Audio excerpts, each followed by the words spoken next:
langkah segera memastikan supaya satu tim di bawah Kementerian Pendidikan Tinggi dihantar dengan segera. Pertama, melibatkan tim perubatan daripada kalangan universiti-universiti yang mempunyai hospital.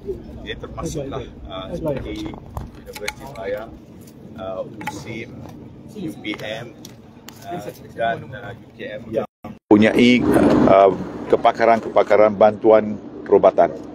Yang kedua, pihak KPT juga menghantar tim psikologis, iaitu yang mana mereka yang menghadapi trauma sebagai contoh. Di satu tim turut dihantar bersama-sama, mereka yang terdiri daripada counsellors, dan bantuan ini diberikan seperti yang dapat kita saksikan tadi, bagaimana mereka mengendalikan bukan hanya di peringkat orang dewasa tetapi juga melibatkan golongan kanak-kanak dengan kerjasama dengan jabatan-jabatan lain seperti Jabatan Kebajikan Masyarakat dan sebagainya. Itu yang kedua. Yang ketiga, kita turut menghantar satu tim daripada IPT Madani, apa kita panggil tim siswa madani kita daripada pelbagai universiti. Seperti yang dapat kita saksikan tadi, sukarelawan ini kita kumpulkan datang daripada pelbagai universiti sejauh UNIMAS. Daripada Sarawak ada 3 orang wakil untuk datang sama-sama untuk memberikan bantuan.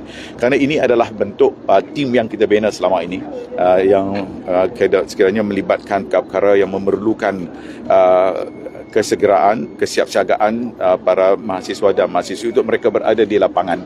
Dan alhamdulillah tadi saya dapat menyaksikan, saya dapat menyusul bagaimana gerakan-gerakan mereka, apa yang mereka lakukan untuk beberapa hari ini untuk memastikan supaya keadaan yang berada di sini dapat juga mereka memberikan sumbangan dan dapat mereka tangani dengan sebaik-baiknya. Selain daripada itu juga, pihak Kementerian Pendidikan Tinggi turut mengenal pasti pelajar-pelajar yang turut terlibat, yang terkena kesan daripada peristiwa ini. Dan ini pada peringkat awal saya telah mengumumkan ada 4 orang.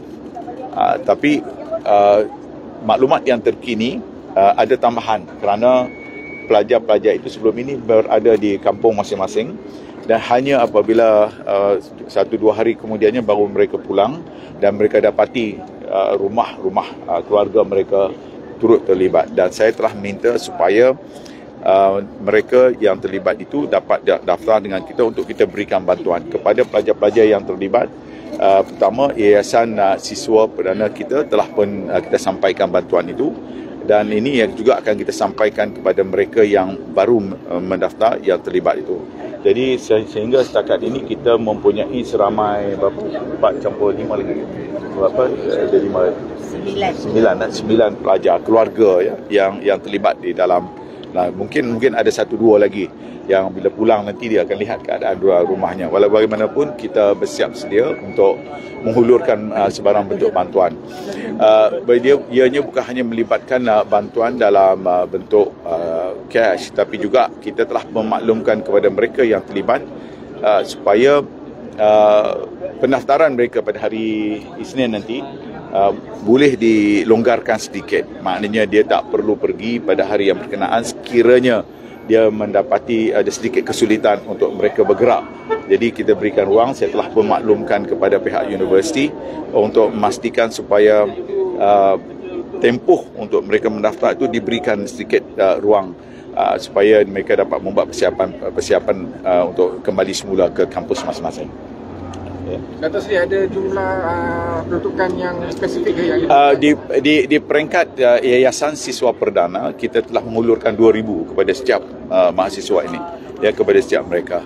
Manakala untuk bantuan-bantuan lain seperti saya lihat tadi ada seorang pelajar yang mengadu hal kepada saya, komputernya hancur terus, lebur terus yang itu saya telah berjanji pada beliau dan saya minta supaya kita akan gantikan pada beliau.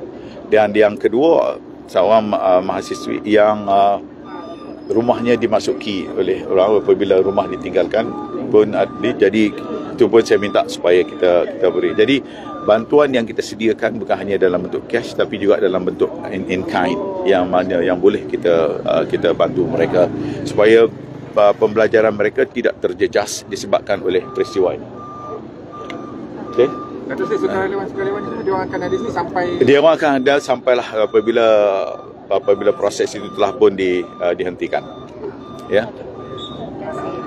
Ini saya nak beritahu pada para pemberita sekalian bahawa Kementerian Pendidikan Tinggi turun dengan full force, ya, menyediakan sebarang khidmat, kerana kita mempunyai beberapa kepakaran dalam bidang-bidang ini, termasuk dalam perubatan dan bidang kaunseling, dan juga dalam bentuk bantuan-bantuan kemanusiaan yang kita turun, seperti yang kita ada tim yang kita panggil sebagai siswa madani IPT kita, squad kita. Terima kasih.